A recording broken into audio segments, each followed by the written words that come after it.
A teacher in the Bronx is receiving international attention. He is a finalist for a Global Teacher Prize. Now, the prize is a hefty cash award, and Matt King introduces us to Mr. Steve. Sí, se puede. His students call him Mr. Steve. He grew up in the Bronx. He taught science here for 30 years. And now Stephen Ritz just might win $1 million from a company in Dubai for growing vegetables in a classroom in the poorest congressional district in America. No, I am not a farmer.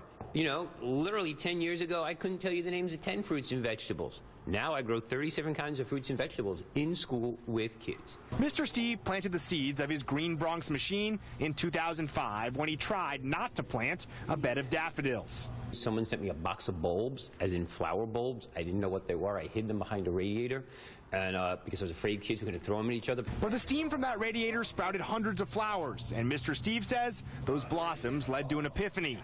He and his students first planted 15,000 daffodils in New York City. Then community gardens, green roofs, and walls. And now they've grown 30,000 pounds of vegetables. It's not an add-on. It is a push-in. It is the point of entry for all Common Core.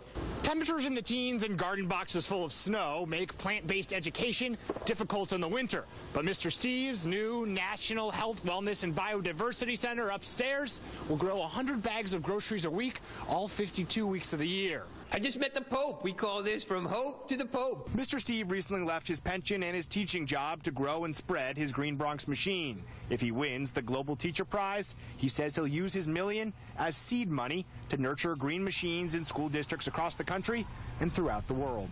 Because we can do it 4 stories up in a 100-plus-year-old building in the middle of the housing projects here in the South Bronx. We can do it in Philly, Chicago, Detroit, L.A. In the South Bronx, I'm Matt King, Fox 5 News. All right, Mr. Steve, bring it home. Coming up, helping the NBA referees get it right. The All-Star